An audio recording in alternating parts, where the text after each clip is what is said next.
Hi guys, mabuhay and welcome to our YouTube channel, Planting with F and Grace. Another day, another plant to learn and discuss. Ito na naman ang inyong hardinerong kapitbahay na nagsasabing, tara, kwentuhan tayo.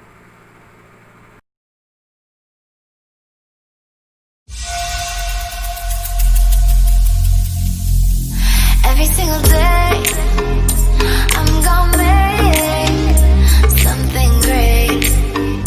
That's my way. Every single day, I'm gonna make something great. That's my way.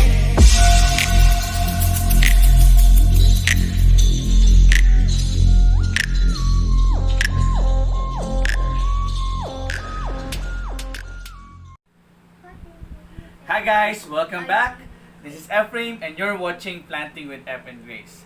Most of the collectors are looking for something that is quite green, large, maraming foliage type of plants. And one of those plants that I could recommend to you is this particular plant.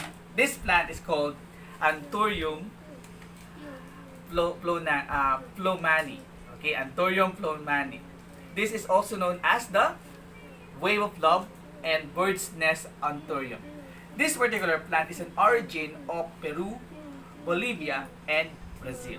Okay? So as you can see, this plant is quite an ornamental, epiphytic, herbaceous, erect shrub plant. When I say epiphytic, this particular plant is actually attached to the branches of the leaves in its natural environment. So yung mga puno, dun siya nakakabit. And aside from that, this particular plant is quite a shrub, a herbaceous shrub, kasi nga medyo fleshy yung kanyang mga petioles, yung kanyang mga extension ng kanyang mga dahon. And speaking of leaves, this particular plant can grow up to 1.8 meters tall. So napakaliit lang niya, pero if we're going to make it matured, so it could the leaves can measure up to 53 inches long and 22 inches wide. So, ganito siya kahaba, tapos malaki yung ating mga leaves. So, this particular plant has a slightly rippled or wavy edges. So, when I say wavy edges, yan, ito yun. Kaya nga sinawag siyang wave of love because of this particular feature. Now, they are saying that this plant has the blooms. So, sabi nila, this wave of love primarily has a green but tinged purple type of blooms. But I have not seen it yet. Siguro, most of you could be able to share their experiences in growing this particular plant na makikita rin or nakakita na ng kanilang mga ng bulaklak ng Anthurium wave of love. Okay. So, in terms of the light or yung tatawag nating light requirements of this plant requires only bright light.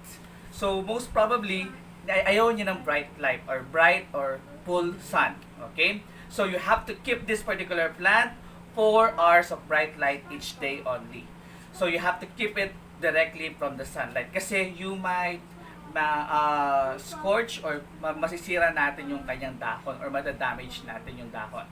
So, let's try to look into the plant itself. So, we're going to replant this one. Most of the garden, yung mga nag-garden, they are using primarily the sawdust as the plant medium of this plant. However, the requirement of this particular plant or the soil requirement of this particular plant should be a rich, organic, sandy, moist, but well-drained soil.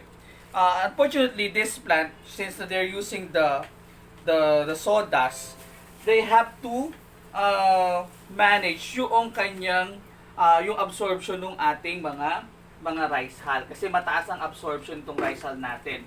And I really don't know how they're able to manage that one. As you can see, sa ilalim pa lamang makikita natin na talagang basa pa yung ating soil medium. And I think that is not good for this particular plant kasi it makes the soil saggy.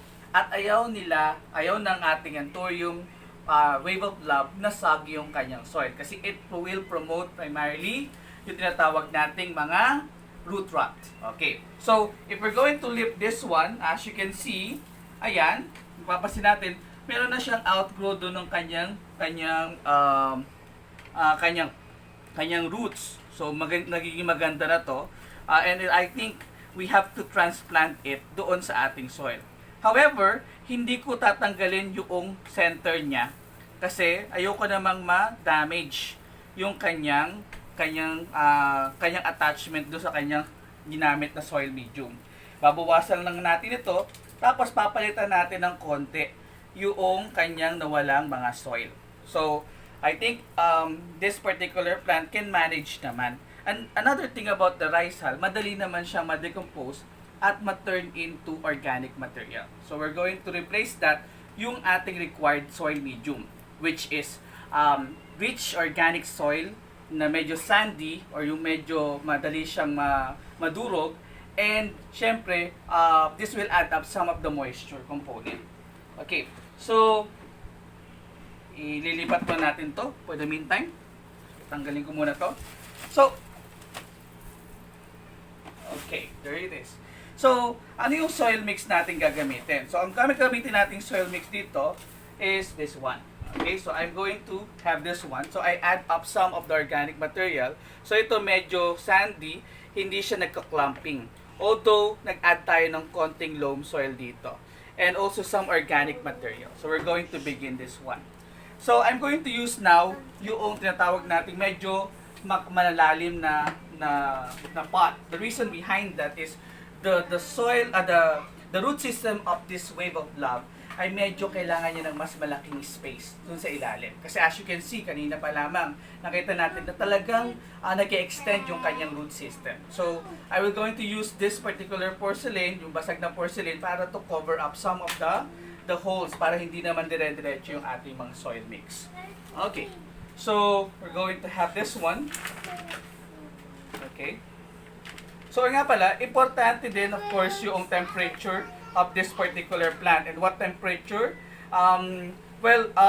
Since na siya ay shaded lover, kailangan niya ng mas mababang temperature, which is 18 to 21 degrees Celsius at night time, tapos 24 to 27 degrees Celsius during daytime. As you can see, talaga makikita natin na this particular plant prepares something na medyo malamig at saka sa ilalim ng mga puno sa shaded. So it covers primarily the shaded part of the forest o yung tinatawag natin sa ilalim ng mga puno. Sabi ko nga sa inyo kanina, in terms of the watering of this particular plant, hindi niya kailangan ng sagi. O when say sagi, yung nagka-clog yung water. Okay? So, ano yung reason bakit hindi kailangan? Kasi yung leaves niya is actually an indicator na sagi siya pag yan ay naging kulay yellow or the leaves turn into yellow. That means the plant itself is suffering from overwatering. Okay? So, we're going to keep this one. Siguro bawasan natin ng konti. Okay, here it is. Okay. So, binawasan lang natin ng konti para ma-eliminate natin ng konti yung kanyang mismong so yung kanyang mga rice hull na nakakabit. Pero I think this is good enough para ilagay natin siya. So kailangan pa natin siya extend ng konti pataas. Ayan, I think this is perfect para medyo nakalabas naman siya ng konti. And that is actually a nice way para bigyan ng magandang hold yung ating plant. Okay. In terms of fertilizer, what I use now as part of the fertilizer is an organic type, yung mga tinatawag natin mga manure. Pero sometimes, may ibang mga farmer that are using chemicals or yung mga chemical produced na mga fertilizer. Well, okay lang din naman yon. Basta, we have to give the fertilizer every 2 weeks during spring and summer. Now, since na wala namang summer sa Pilipinas, only wet and dry season, I think during monthly, pwede nating lagyan siya ng fertilizer para mag-produce siya ng maraming foliages. Well, syempre, when we talk about foliages, ang pinaka-the best dito is when we put now more on phosphorus type o yung mas malaki yung component ng phosphorus to increase the foliages of this particular plant. Kasi yun naman talaga yung function ng phosphorus. Now, in terms of propagation, this particular plant can be propagated through divisions. So pwede siyang i-divide from the mother plant. Or sabi nga natin kanina, they are producing inflorescence or blooms. So pwede siyang maging way yung production ng kanyang seeds. That is one way of producing this plant. But commonly, yung division of the plants, stem cuttings with 2 or more nodes. Yun, pinaka-the best yun para mas mabilis natin siyang ma-cut or ma-remove from the mother plant. Okay, this Anthurium wave of love, most likely, in order for us na mabilis siya mag-rootings, we could subjected it sa water therapy. So ilalagay natin sa tubig para mabilis siyang mag-rootings. Okay? That is one way of propagating it. And we have to keep that particular plantlet from the direct sunlight. Kasi nga, masusunog siya. And especially, hindi pa siya established in terms of the root system. Okay. So, the next one is repotting. So, as I have told you a while ago, it is important for us to use yung ating malaking pot for this one, medyo malalim, so that the root itself can move dun sa buong plant. And sabi nga natin, this particular plant, mas maganda niya or mas marami siyang pinuproduce na root system. Now, pest and diseases, walang known pest itong ating plant. Pero be careful with mealybugs, spider mites, whitefly, or scales. Kasi it might damage yung ating plant. And also, please make this particular plant na hindi masyadong basa yung kanyang dahon. Okay? Kasi it will promote primarily rot, blight, and leaf spot pag masyadong basa lagi yung dahon. So, I think this plant is good for our garden na. Pwede na siya nating ilagay sa ating garden. Pero for the meantime, i-acclimatize muna natin siya. Medyo hindi natin muna siya isa-subject doon sa 4 hours na bright light. Siguro, yung medyo na arawan lang. Yung medyo na may liwanag lang. So, we could place that already. Siguro 1 to 2 days, pwede na siyang i-subject for 4 hours bright light.